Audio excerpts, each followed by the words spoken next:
सेनापति बापट आचार्य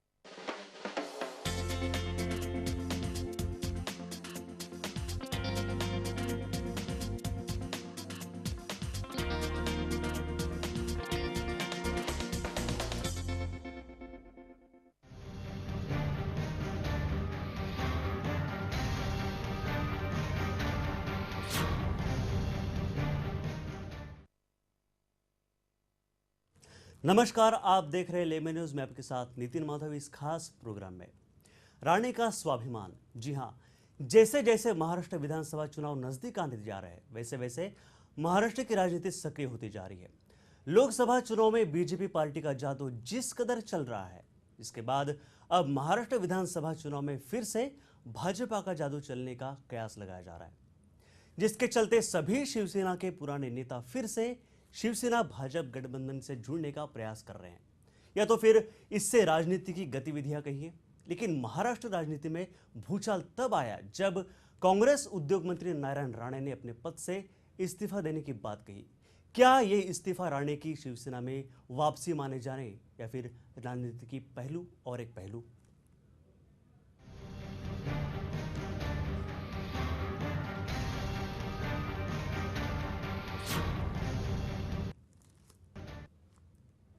नारायण राणे ने मंत्री पद से इस्तीफा देने का ऐलान क्या किया?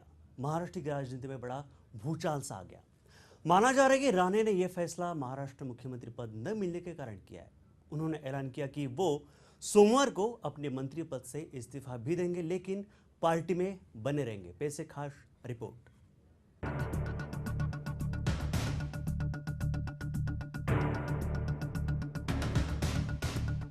नारायण राणे महाराष्ट्र की राजनीति में इन दिनों सबसे चर्चित नाम है। ये नाम महाराष्ट्र की राजनीति में अपना एक अलग वजूद रखता है।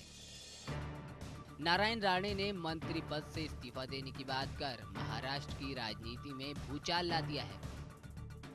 जी हां, सीएम पद ना मिलने से राणे कांग्रेस से इन दिनों नाराज चल रहे हैं।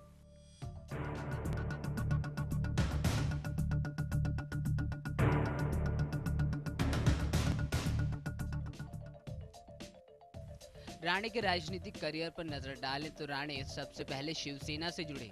1990 में राणे पहली बार विधानसभा पहुंचे। 1996 में राणे पहली बार मंत्री बने। 1990 में राणे सीएम की कुर्सी पर पहली बार काबिज हुए। 3 जुलाई 2005 को नारायण राणे ने शिवसेना छोड़ी और उसके बाद 20 दिनों के लिए महाराष्ट्र विधानसभा से बाहर हो गए। उनके ऐसा करने के पीछे कारण जाहिर तौर पर पार्टी और मुखिया बाला साहेब ठाकरे द्वारा उन्हें दरकिरार करना था।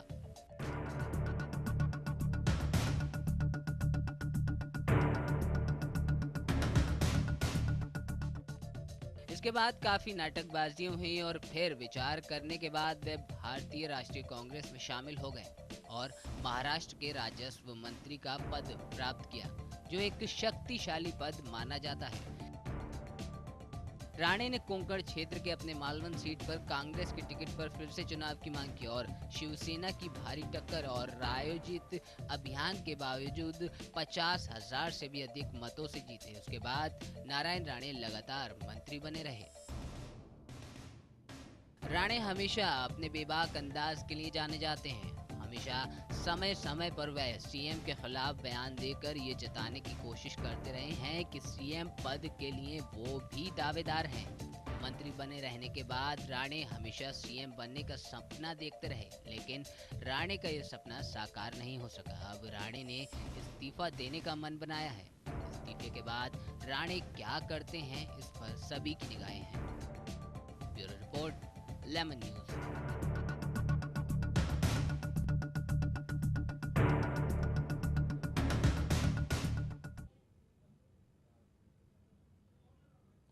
राजनीति एक ऐसा पक्ष है जिसमें आप या नेता या कार्यकर्ता कभी भी 100% 100% समाधानी नहीं हो सकते। उन्हें उनकी आकांक्षा बढ़ती जाती है। राणे ने उग्र रूप धारण कर बयान दिया कि जो शिवसेना नेता और बाकी नेताओं पे उन्होंने बयान दिए और उग्र रूप धारण करके उन्होंने उद्धव ठाकरे को कहा कि उद्धव नेतृत्वहीन है, शिवसेना जो संगठन है वो नेतृत्वहीन है। और इस पर बड़े संयम के साथ उद्धव ठाकरे ने कहा कि राणे अब बौखला गए हैं और साथ ही उन्होंने अपना मानसिक संतुलन जो है वो खो दिया है। तो उन्हें जो भी पक्ष में जाए वहाँ उनको शांति मिले और उन्हें वहाँ पे आधार मिले, समाधान मिले।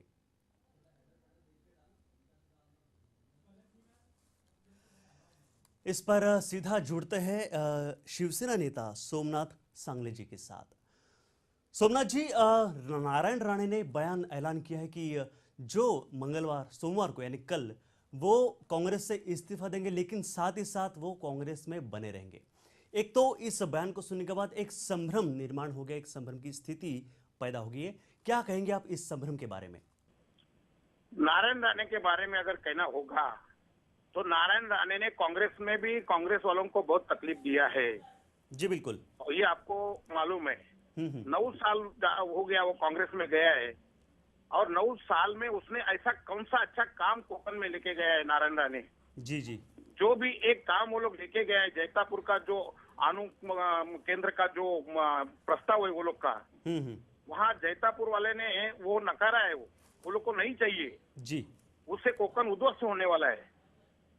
जो उद्ध्वस्त होने वाला प्रोजेक्ट है वो कोकण में लेके जा रहा है और ऐसा काम उन्होंने किया है। और जो बात वो उद्धव जी साहब के बारे में कहता है, हमारा पक्ष प्रमुख है, तो उसका मानसिक संतुलन अभी वो खो के बैठा है। आज का तारीख में उसके पास जितना कार्यकर्ता गया था, शिवसेना से जितना लोग गया था उसके साथ में, जी जी, वो पूरा रिटर्न आया है शिवसेना में। वो अकेला हो गया है अभी। जी बिल्कुल। उसको मालूम नहीं पड़ता है किधर जाना है और क्या करना है। सोमनाथ जी, अगर इस वक्त राणे शिवसेना में आना चाहे वापस, तो क्या उनके द्वार खुले हैं?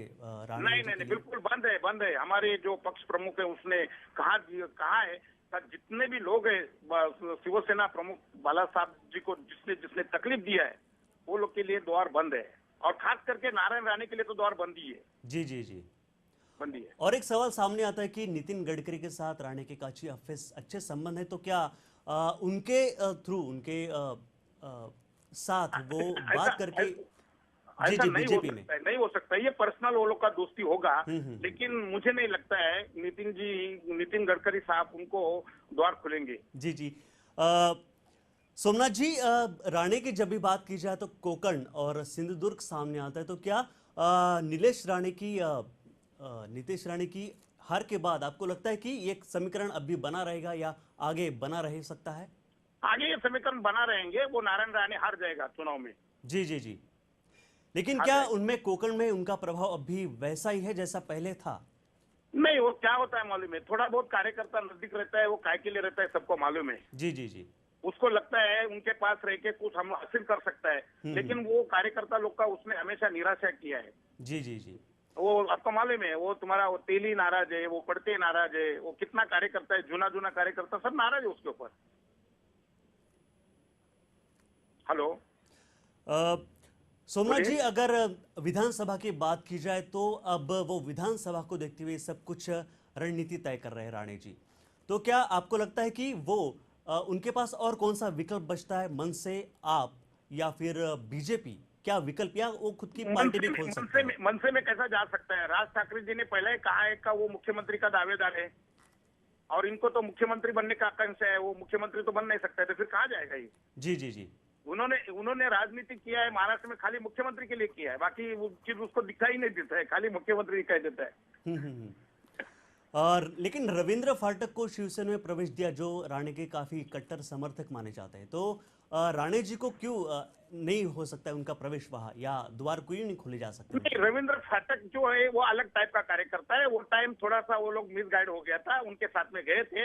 वो शिवसैनिक ही है वो लोग, और वो हमेशा शिवसैनिक के माफिक वो लोग ने काम किया है, और कांग्रेस के अंदर उसका दम घुट गया था वो लोग का। जी, कुछ भी काम वो लोग लेके जाते थे, मुख्यमंत्री के पास लेके जाते थे, नारायण राणे के पास लेके जाते थे, तो वो लोग का काम नहीं होता था, इसलिए वो लोग पूरा नाराज था। जी जी जी जी। सोमनाथ जी, अब कुछ जो नेता है वो शिवसेना में शामिल होने जा रहे हैं, तो क्या ये चमत्कार मोदी की लहर की वजह से हो रहा है? क्या सोचेंगे आप इसके बारे में? देखो, मोदी का लहर था, आज भी है, कल भी रहेगा, लेकिन आपको मालूम है महाराष्ट्र में जब तक शिवसैनिक जुड़ नहीं जाता है तब तक यहाँ क्या होता है सबको मालूम है। शिवसेना एक ऐसा संगठन है, इतना मजबूत संगठन है, वो संगठन के बगैर इधर कुछ नहीं हो सकता है। उनका एक बयान आया था कि शिवसेना जो संगठन है वो नेतृत्वहीन है और इसमें शून्य जो उनका जो जब भी आदमी खुद का संतुलन खो बैठता है, जी जी जी तभी कुछ भी बकवास करता है ना। हाँ, ये बकवास है। जी जी जी हाँ, ये बकवास है। सोमनाथ जी, और आपने कहा कि मनसे के दरवाजे उनके लिए बंद है, शिवसेना के दरवाजे उनके लिए बंद है, तो एक आखिरी विकल्प बचता है कि वो खुद की पार्टी खोले। क्या ऐसा हो सकता है कि वो खुद की एक नई पार्टी खोले? वो हो सकता है, नया पार्टी खोल सकता है वो, लेकिन हमारे अपना जो रामदास जी आठवले आरपीआई के, उन्होंने उसको कहा था ना, समझा ना, आप चाहिए तो आरपीआई में आ सकते हैं, जी समझा ना। हाँ, उसने बोला था। हाँ, बहुत इसका बहुत मतलब। हाँ, जी बिल्कुल बिल्कुल। बहुत बहुत शुक्रिया सोमनाथ जी इस पूरी जानकारी के लिए और हमारे साथ जुड़ने के लिए।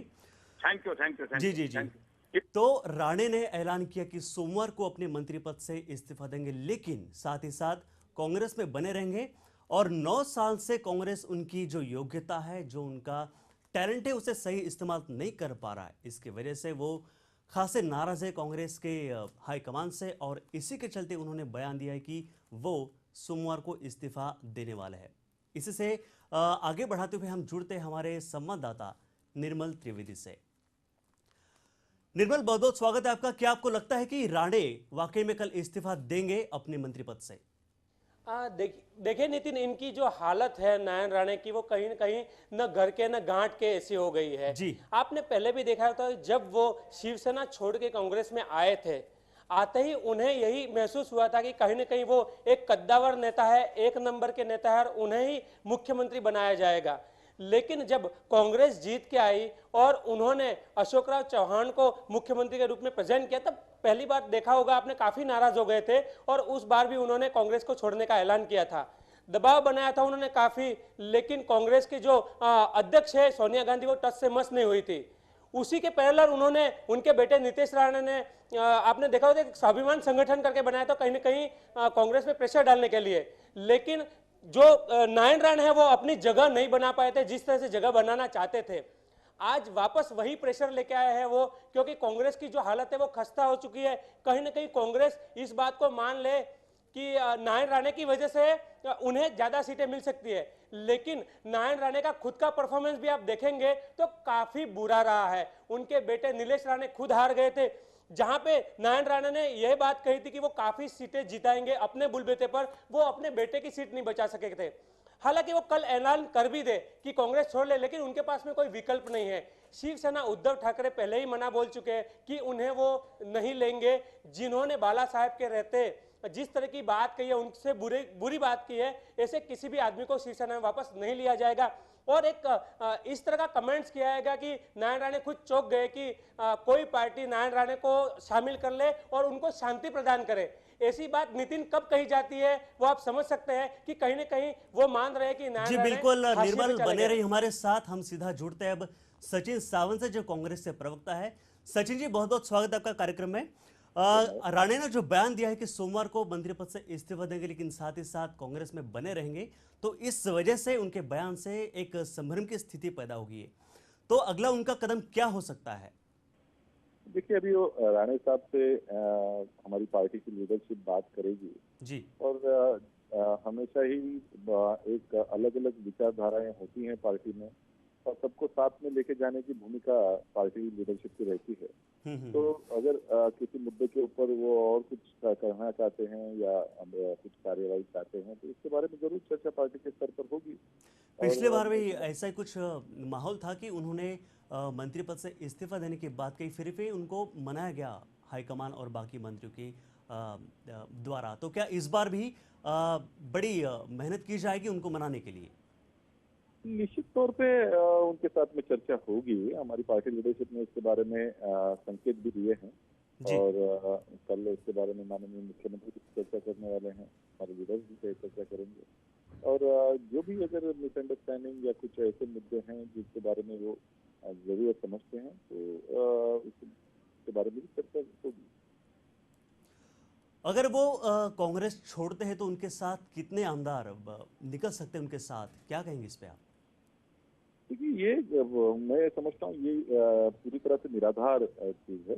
इसके बारे में चर्चा करना मैं समझता हूँ कि कांग्रेस तो नेता है, शीर्ष नेता है जी जी। और कांग्रेस के प्रति उन्होंने कहा भी है। और मैं समझता हूँ कि अभी इस चर्चा से हम लोग जो भी मुद्दे हैं उनके मन में जो भी भावनाएं हैं तो सही मायने में एक निष्कर्ष के तौर पर निकलेगा।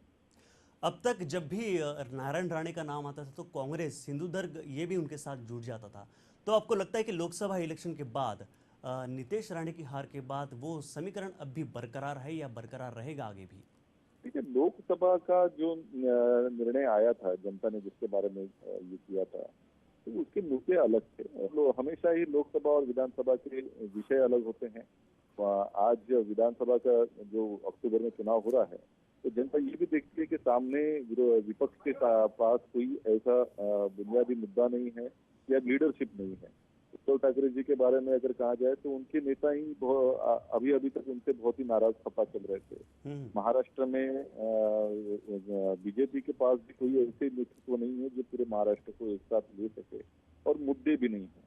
ये सभी मुद्दे सामने आएंगे। आज कांग्रेस और राष्ट्रवादी कांग्रेस की 15 साल से जो सत्ता इसलिए है कि ये जो विचारधारा को हम आगे बढ़ाते हैं वही महाराष्ट्र की विचारधारा है, जनता की विचारधारा है।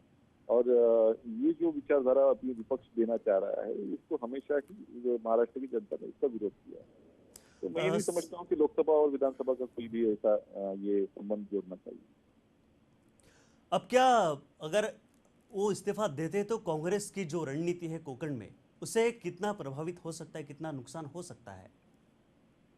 देखिए ये पूरी तरह से गैर लागू ये है डिस्कशन है। अभी करीब हमारी चर्चा हो रही है राणे साहब से, हमारे नेताओं की, और निश्चित तौर पर इससे मार्ग निकलेगा। और ऐसी खबरें आ रही कि अब उनको मनाने के लिए खुद स्वयं पृथ्वीराज चौहान उनसे बात करेंगे। तो इस खबर में कितना तथ्य है? सभी को साथ में लेके जाने की भूमिका पार्टी के नेताओं की रही है और इसी तरह से आगे बढ़ाते हुए सभी से चर्चा होगी और इसी तरह से राणे साहब से भी चर्चा होगी। अब मतदार संघ जो उनका कोंकण सिंधुदुर्ग वहाँ पे वो शक्ति प्रदर्शन करने के लिए निकल चुके हैं वहाँ पे। तो क्या लगता है कितना मत परिवर्तन वो वहाँ कर पाएंगे? कोंकण के जो रहवासी या जो मतदार है वहाँ पे कितना मत उनका परिवर्तन कर पाएंगे?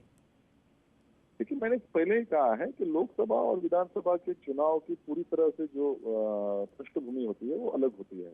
जी जी। और लोकसभा के चुनाव को मद्देनजर रखते हुए आपको विधानसभा को नहीं आंकना चाहिए।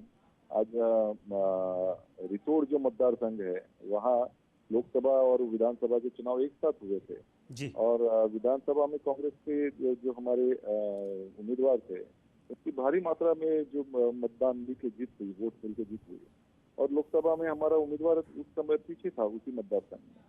तो ये क्या दर्शाता है? ऐसे बहुत सारे जो विधानसभा के चुनाव हुए हैं देश भर में जो लोकसभा के साथ हैं, इवन गुजरात में जो हुए हैं, गुजरात में भी पार्टी के हमारे कांग्रेस के नेता जीत के आए हैं। लोकसभा में जो नहीं प्रदर्शन हुआ विधानसभा में हुआ था। तो जनता की जो भावनाएं हैं और जनता मैं समझता हूँ ज्यादा खुद में है, इसके बारे में सोचती है और अपना जो है वोट है वो उसी तरह से सोच समझ के देती है। और विधानसभा में जो मुद्दे हैं वो तो मैंने पहले ही बता चुका हूँ कि आज विपक्ष के बारे में कोई चेहरा नहीं है और यही मुद्दा है, विचार नहीं है, कोई ऑल्टरनेटिव प्लान नहीं है, विजन नहीं है। और 15 साल में महाराष्ट्र देश का नंबर 1 राज्य रहा है, बरकरार रहा है और आगे बढ़ा हुआ है, ग्लोबल महाराष्ट्र हो चुका है। और जो गुजरात मॉडल है आज स्वप्न दिखाते हुए जिन्होंने काम किया, अहमदाबाद मेट्रो ये स्वप्न है, मुंबई मेट्रो ये सत्य है। जी तो जी। जनता सत्य के साथ में रहती है, धोखे में कुछ समय तक आ सकती है, लेकिन उनको मालूम है, जानकारी हो जाती है कि कोई सपने दिखा रहा है, लेकिन उस सत्यता में परिवर्तन इसको नहीं कर सकता। और जो हम बात करते हैं वो करके दिखाते हैं। सचिन जी, जाते जाते आखिरी सवाल की शिवसेना में वो नहीं जा सकते, मनसे के दरवाजे उनके लिए बंद है, और आखिरी जो सवाल बचता है कि आखिरी विकल्प जो बचता है, अगर वो कांग्रेस में वापस नहीं आए, उन्होंने सही में इस्तीफा दे दिया, तो क्या वो खुद की पार्टी में खोलने में भी पहल करेंगे? देखिए मैंने कहा है अभी वो कांग्रेस के नेता हैं, ज्येष्ठ नेता हैं और कांग्रेस के अभी तक कांग्रेस में ही हैं। तो मैं समझता हूँ ये जो आप जो बात कर रहे हैं इसके बारे में कोई तर्क निकलता नहीं। जी बहुत बहुत शुक्रिया सचिन जी इस पूरी जानकारी के लिए और हमारे साथ जुड़ने के लिए। तो शायद नारायण राणे कल इस्तीफा देने के बाद काफ़ी अटकलें लगाई जा रही कि वो उनको मनाने के लिए कांग्रेस के बड़े बड़े नेता या हाईकमान भी उनको फ़ोन पे बातचीत करके उनका मन मुटाव करेगी, मन परिवर्तन करेगी। देखना ये होगा कि कल सोमवार को क्या होता है, क्या नज़ारा होता है। सीधा जुड़ते हैं हमारे संवाददाता निर्मल त्रिवेदी से। निर्मल, ऐसा कहा जाता है कि कांग्रेस में राणे 9 साल हो गए उनको और उनकी योग्यता का अभी तक उनको जो फल है वो नहीं मिला। उनके जो योग्यता है उनको काम नहीं, कैपेबिलिटी के अनुसार उनको काम नहीं मिला। तो क्या आपको लगता है कि उनका सही इस्तेमाल नहीं हुआ या फिर वो खफा है मंत्री पद न मिलने से, मुख्यमंत्री पद न मिलने के कारण? जी बिल्कुल, बहुत सही बात कही आपने नितिन। कहीं ना कहीं कहा जा सकता है कि नारायण राणे का इस्तेमाल हुआ है। आप देख सकते हैं कि कांग्रेस में कई कद्दावर नेता है जिनसे कहीं ना कहीं ये बात साफ हो रही कि जूझ नहीं पाए। जब भी उन्होंने लड़ाई लड़ी उनको बैकफुट पे ही आना पड़ा है। नारायण राणे ने जब भी अपनी बात रखना चाहिए, चाहे वो सोनिया गांधी से मिलकर हो, चाहे महाराष्ट्र के प्रदेश अध्यक्ष हैं उनके साथ मिलकर, लेकिन उनकी जो प्रॉब्लम से कभी सॉल्व नहीं कर पाए वो। अभी आपने देखा था कि ये बात कही जा रही थी कि जो लोकसभा चुनाव है उनमें वो अपना कद बढ़ा देंगे। उनकी जो सीटें हैं, जो उनकी कहते हैं कि कोंकण की जितनी सीटें हैं लोकसभा में, वो जीत के नारायण राणे एक अपना कद बहुत बड़ा बढ़ा दे देंगे और आने वाले विधानसभा जो इलेक्शन है उसमें कहीं ना कहीं वो मुख्यमंत्री पद के दावेदार होंगे। लेकिन वहां पे भी वो सफल नहीं हो पाए और आज स्थिति यही बनी हुई है कि जब कांग्रेस की जो दिल्ली जो उनका जो अध्यक्ष है या पार्टी कमांड है, उनको जब ये बात कही गई कि आप क्या करेंगे, पृथ्वीराज चौहान को हटाएंगे नारायण राणे के कहने पर, तो उन्होंने साफ कहा कि जो पृथ्वीराज चौहान है वो मुख्यमंत्री बने रहेंगे। अब आप देख सकते हैं कि किस तरह का संदेश नारायण राणे को देना चाहते हैं कि अगर आप इनडायरेक्टली यही बात हो गई कि अगर आप रहना चाहते हैं तो पार्टी के साथ रह सकते हैं। अभी तक आपने इतनी कोई बड़ी बात नहीं की है पार्टी के लिए जिसके लिए आपको मुख्यमंत्री पद के लिए या किसी बड़े पद के लिए दावेदार माना जाए। तो नारायण राणे अब कहीं ना कहीं इस चीज को लेके कह सकते हैं कि फ्रस्ट्रेट हो रहे हैं कि आखिर करे तो क्या करे। उनके पास ऑप्शंस बहुत कम बचे हुए हैं। न वो बीजेपी में शामिल हो सकते हैं, अच्छी खासी बगावत कर चुके हैं वो शिवसेना के साथ में। अगर उनको कांग्रेस के साथ बना रहना है अगर नितिन, तो उनको फिर अपने आप से समझौता करना पड़ेगा। आपने देखा था जब 5 साल पहले इसी तरह से उन्होंने बगावत की थी और जिस तरह से उन्होंने बिगुल बजाया था, तब यही लगा था कि नारायण राणे अपनी ताकत दिखाएंगे। लेकिन तब उसके बाद से आपने देखा होगा कि नारायण राणे हाशिए पे चले गए थे और अब तक का यही उनका मौसम बना हुआ था कि उनको कोई नहीं पूछ रहा था कांग्रेस में। अब जब लोकसभा इलेक्शन आया और बात कही जा रही थी कि वो परफॉर्मेंस दिखाएंगे पार्टी के लिए, लेकिन वहां पे वो फेल हो गए और आखिर वापस वही स्थिति आके खड़ी है जहां पे नारायण राणे ने शुरुआत की थी। अब अगर वो इस्तीफा दे देते हैं, अब उनके लिए ना उगलते बन रहा है ना निगलते बन रहा है। अगर वो इस्तीफा दे देते हैं तो उनके लिए अलग पार्टी बनाने या उनके जो साथी है कुछ एनसीपी में है, भुजबल और वो पुराने साथी कह सकते हैं, कहीं अगर उनको ये जगह मिलती है तो बात अलग हो सकती है। लेकिन अब उनके पास पर्याय जो बचा है वो यही बचा है कि वो एक अपनी अलग पार्टी बनाए और परफॉर्म करे। लेकिन ये काफी मुश्किल है। इस राजनीति में कहा जाता है कि आपको अगर उभर के आना है तो बड़ा सपोर्ट चाहिए। आज जिस तरह से आप देख रहे हैं कि क्षेत्रीय पार्टियां जो है कहीं ना कहीं खत्म होती जा रही है। जिस तरह से लोकसभा चुनाव ने लोगों ने बता दिया कि लोगों को एक पार्टी नेतृत्व चाहिए, अगर 1000 पार्टियां भी बनती हैं तो उससे फर्क कुछ नहीं पड़ रहा है। तो कहीं ना कहीं नारायण राणे इस बात को समझ रहे हैं कि अगर आज उन्होंने इस तरह की गुस्ताखी कहे कर दी एक नई पार्टी बना के, तो उनको उसका खामियाजा भुगतना पड़ेगा।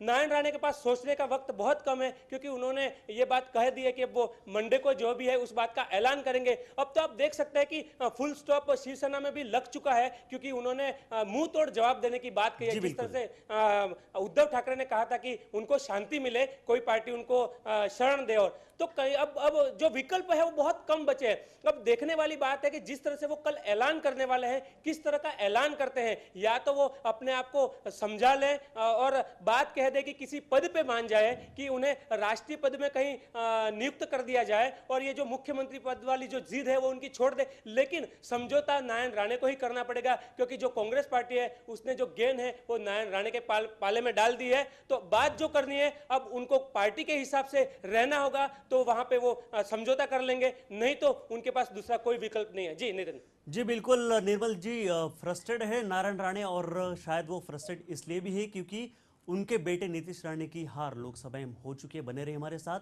अब सीधा जुड़ते हैं जयंत माणिनकर, वरिष्ठ पत्रकार, इनसे अब सीधा जुड़ते हैं। जयंत जी, बहुत बहुत स्वागत है आपका इस प्रोग्राम में। नारायण राणे कल इस्तीफा देने वाला है कांग्रेस के मंत्री पद से, लेकिन वो कहते कि वो कांग्रेस पक्ष नहीं छोड़ेंगे, इसलिए एक संभ्रम की स्थिति यहाँ पैदा हो गई है। क्या नारायण राणे अपने लोकसभा में जो उनके बेटे की हार हुई है, या फिर 9 साल कांग्रेस में रहने के बाद भी उनको योग्यता का पद या जो कैपेबिलिटी है उसके अनुसार उनको पद या काम नहीं मिला, क्या इससे वो नाराज है? क्या कहेंगे इस पर आप? तो एक डिटेल आंसर उसका मैं देता हूँ। पहली बात, नारायण राणे कांग्रेस को ठीक से समझ नहीं रहे जी। कांग्रेस की एक ऐसी पार्टी है जिसमें बाहर से आने वाले लोगों को कभी भी ज्यादा बड़ा किया नहीं जाता, यानी सीधी बात में अपने सर के ऊपर बिठाया नहीं जाता। मैं आपको एक एग्जांपल बताता हूँ कि शंकर सिंह वाघेला जो पुरानी बीजेपी के हैं और नरेंद्र मोदी के एक जमाने में गुरु थे जी, वो आज कांग्रेस में है, लेकिन कांग्रेस ने उनको चीफ मिनिस्टर का उम्मीदवार करके घोषित नहीं किया। और वो भी पॉपुलर, अगर उनको घोषित किया होता तो हो सकता है गुजरात के भी रिजल्ट अलग आते थे। लेकिन कांग्रेस की एक स्ट्रेटेजी है जो दूसरी पार्टी में रहे हुए हैं, पर्टिकुलरली बीजेपी में रहे हुए हैं, वो अपने सर के ऊपर उनको बिठाते नहीं। तो ये नारायण राणे को किसने कहा है कि वो सीएम बन सकते, एक बहुत बड़ा प्रश्न है। नारायण राणे कांग्रेस को समझ नहीं रहे। दूसरी बात कि 9 साल के बाद, हेलो, हाँ जी बोलिए, सुन रहा हूँ। हाँ, और दूसरी बात ये है कि 9 साल के बाद जब उनके बेटे का डिफीट हो जाता है तब उनको लगता है कि अभी मैं रिजाइन करूंगा। जहाँ तक कि मेरी डेवलपमेंट जो मुझे पता चली है, माणिकराव ठाकरे और खुद पृथ्वीराज चौहान ने बोला है कि हम उनसे बात कर लेंगे और उनसे पैचअप कर लेंगे। क्योंकि प्रॉब्लम ये आ रहा है कि वो जाएंगे कहाँ, क्योंकि उद्धव ने तो बोला है कि ना वो हमारे साथ आएंगे ना बीजेपी में हम उनको जाने देंगे। जी, जाएंगे कहाँ? राष्ट्रवादी में वो जा नहीं सकते। फिर क्या राज ठाकरे के अंडर काम करके वहां भी वो नंबर 2 बन के रहेंगे? उन्होंने शिवसेना क्यों छोड़ी है? उन्होंने शिवसेना इसीलिए छोड़ी है क्योंकि उद्धव वो चाहते थे कि बालासाहेब के बाद वो बने। जी बिल्कुल। तो बालासाहेब के बाद तो उद्धव आ गए, जहाँ तक कि मनोहर जोशी भी नहीं रहे तो वो कौन है? एक सिंपल वर्ड में इतना ही बोलता हूँ कि नारायण राणे को कांग्रेस समझ ही नहीं रही है। कांग्रेस क्या चीज है? वो हार बर्दाश्त कर सकती है, 5 साल तक वो पीछे रहना पसंद कर सकती है, लेकिन अपने हिसाब से, उनके हिसाब उससे वो कॉम्प्रोमाइज नहीं करेगी। और वो कभी भी नारायण राणे को अपने सर के ऊपर नहीं बैठाएगी। अगर बैठाना होता तो विलासराव के बाद अशोक चौहान आए, अशोक चौहान के बाद पृथ्वीराज चौहान आए। अभी तक ये तीनों बार इनका नाम क्यों नहीं सामने आया? जयंत जी, आपने कहा कि कांग्रेस जो थोड़ा सा अब ढीला पड़ते जा रहा है। पहले दीपक केसरकर और अब रविंद्र फाटक कांग्रेस से निकलकर शिवसेना में शामिल हो गए, तो क्या आपको लगता है कि कांग्रेस भी उसकी जड़ें अब धीरे धीरे खत्म हो जा रही है? या एक बात मैं आपको बताता हूँ कि ये जो एक आध दो आमदार इधर के उधर होना, ये बात हर इलेक्शन के पहले होती ही है जी, हर इलेक्शन के पहले। इसको इतना ज्यादा महत्व नहीं देना चाहिए। रविंद्र फाटक जाने से क्या हुआ है? जाने से इतना ही हुआ है, शिवसेना को अभी किसी की जरूरत नहीं। वैसे शिवसेना स्ट्रांग ही थी थाना में। अभी केसरकर जो आए हैं वो राणे के अप्रोच की वजह से आए हैं, और ये उनकी खुद की गलती है। उन्होंने बोला था कि ये अप्रोच गलत है करके, जी जी, उन्होंने नहीं माना। बात ये है कि जो 18 सीटें शिवसेना को अभी मिली है लोकसभा में महाराष्ट्र से, उसका पूरा क्रेडिट एकमात्र नारायण राणे ने जो बात कही वो सही है। उसका क्रेडिट कुछ भी उद्धव को नहीं जाता, उसका पूरा क्रेडिट सिर्फ नरेंद्र मोदी नाम के आदमी के क्लाउड को जाता है। जैन जी, आखिरी सवाल जाते जाते कि क्या नारायण राणे हमेशा की तरह ड्रामा करेंगे या फिर सही में वो इस्तीफा देंगे?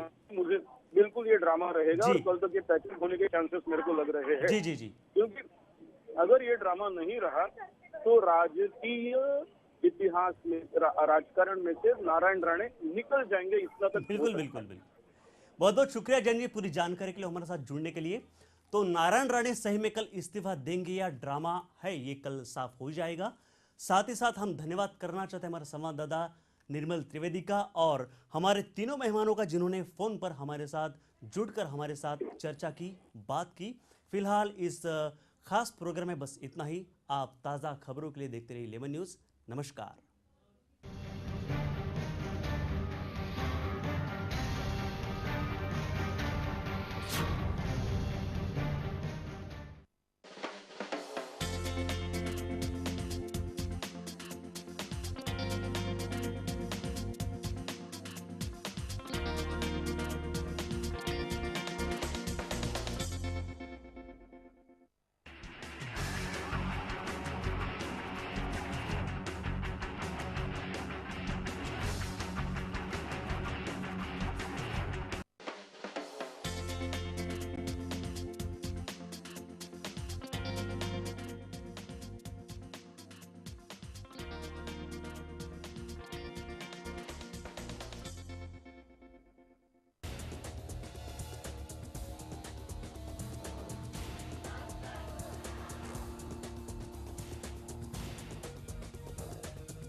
मैंने कहीं पढ़ा था, इंतजार करने वालों को इतना ही मिलता है जितना कोशिश करने वाले छोड़ दिया करते हैं।